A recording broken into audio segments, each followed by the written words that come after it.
Good afternoon, good evening, all. It's Bear here. And I'd like to welcome you to my YouTube channel, aboxwithnolid, a channel I'm creating not just to bring the awareness around the reality of trauma and complex trauma, adoption and foster care and removal trauma, but I really want to get into the understandings and the mechanics of it to heal.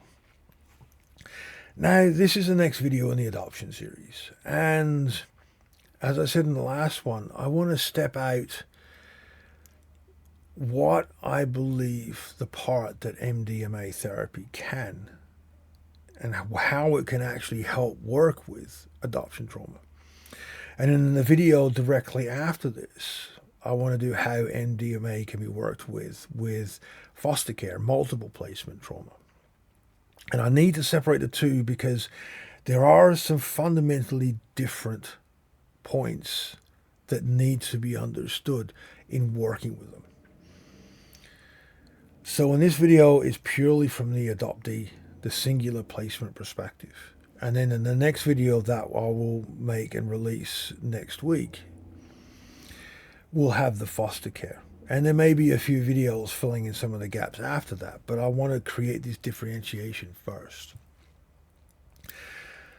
So why do I think MDMA is such a useful tool in healing very early childhood, pre-verbal early childhood, complex multiple type, multiple event trauma, the fog? In the old world, there were certain medicines used in all different tribal communities that helped with guidance to access and work with the non-conscious components of our threat response. To heal trauma, as I've said in the last video on the main part, on the trauma part of this channel, what we're trying to do is we're trying to access and change the non-conscious components of our threat response and our threat assessment processes. We can access them and change them to not be so, hyper-vigilant, hyper-aware, and constantly on the attack. We can heal trauma. We can access the behaviors we've inherited through epigenetics. We can find all the parts of ourselves, bring those 50 cats of trauma, the 50 aspects of ourselves associated with all the different parts of trauma into one direction to heal. Because adoption trauma, as I said in the last several videos, that neurological block, that neurological gap, we've experienced trauma in utero and at that first breath, that point of removal. That is so hard to access, and that drives and alters how our entire threat assessment and response mechanisms that are all autonomic are driven. That's pre-verbal trauma, that's developmental trauma. And we need to access those. The difficulty lies in that neural block. The difficulty lies is the threat happened at the first breath. Was wired and geared to happen in utero because our mothers knew that they were either going to give us up or we were going to get taken from them. Their insecurities and everything else crossed the placenta, as I've said in numerous videos. All of that's wired this heightened threat response, this isolatory response associated with highly complex trauma at first breath, at our most critical developmental stages.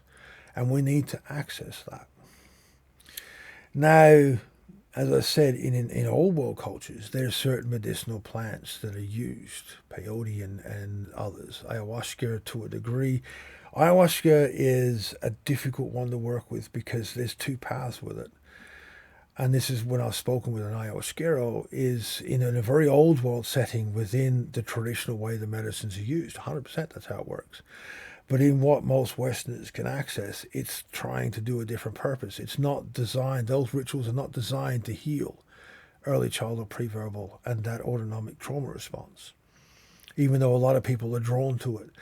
And what I've personally witnessed, people that have attended this on numerous occasions, is they become more isolated than ever. But there are certain medicinal plants and medicines that are used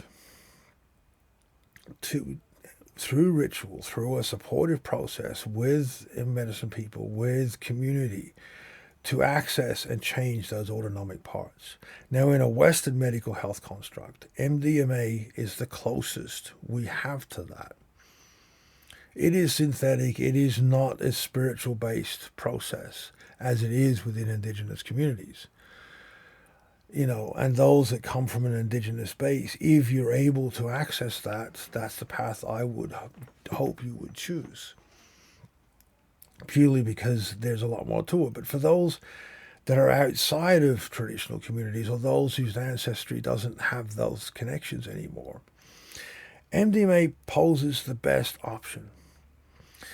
Now, there are studies that have shown how combat veterans with complex PTSD as a result of combat have worked with MDMA therapies where they microdose, have one person immediately tending their physical needs, showing and reassuring them that they're safe, they're protected, and keeping them grounded in that present moment, whilst another therapist talks them through the threat, the memories, and the recall, reconstructing the timeline, and using the MDMA, the microdosing of MDMA, little bits often, to stop the body tipping over into that full threat response.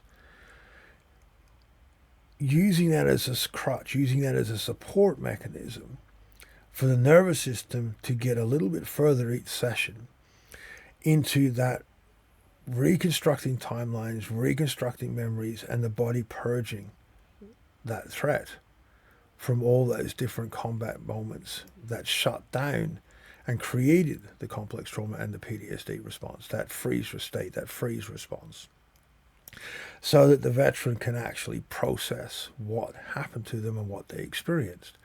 Now, if we take that understanding into a more base working with a newborn infant understanding, the same thing can happen just in a different viewpoint. We need a little bit more into play. But it can, in the microdose, over therapeutic sessions, where we have that physical connection to a member of the opposite sex. For men, we need to be held by a female. For women, we need to be held by a male. And it needs to be in a completely safe context with no sexualization whatsoever. All the sexualization components are from an adult mindset and an adult interpretation. It will not help pre-verbal early childhood trauma. We need to treat it in the context of an infant being held by an adult. And that infant's needs need to be met and comforted. If there's any sexualization comes into play, it will only work to harm, it will not heal. And I cannot stress that enough. It will only work to harm, not heal. Because you're going to push it into an adult interpretation of a threat response and working with the adult components of trauma. You are not going to touch what your goal is to heal the infant trauma. So we need to be held by a physical representation of our biological mother or our biological father,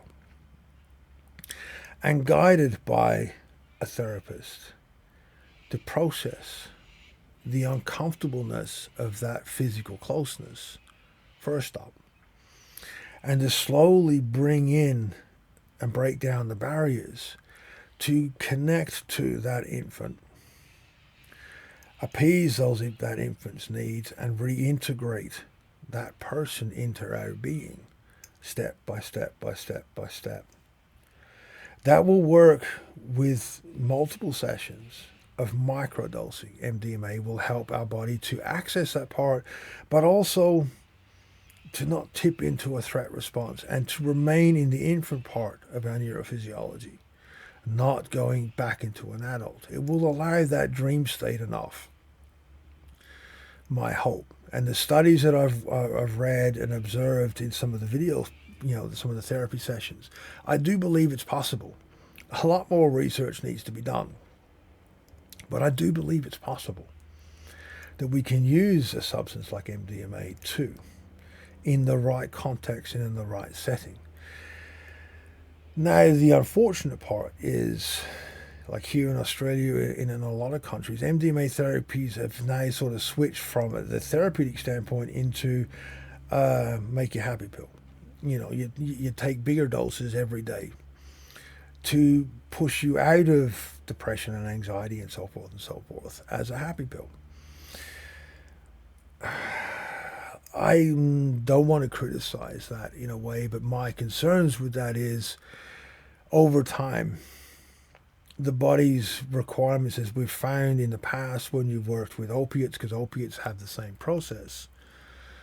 There's the addictive capacity to it. There's also the way we desensitize the body to the production of endorphins and how all the feel-good chemicals work.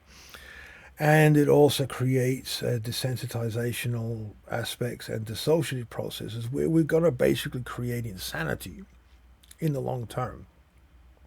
As we've seen, synthetic heroin or opiates that are like morphine and those drugs that are of that type, Valium and so forth, have created in the past. I do fear that that is a real reality that is facing the using it as a feel-good pill rather than microdosing, small dosing, getting the body and the nervous system to a particular point and maintaining it over several hours,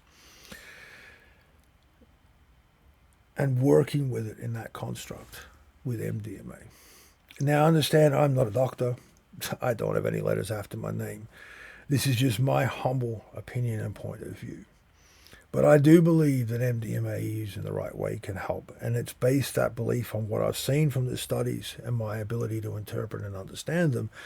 And also as a bridge of what I've witnessed and seen how traditional societies, indigenous societies, have worked with trauma in the past and in the more remote societies in the present day.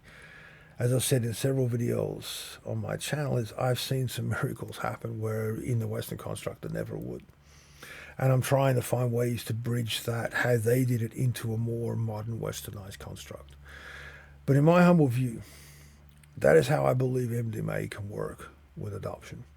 And the trauma associated with adoption trauma is we can access those parts that are very, very difficult to.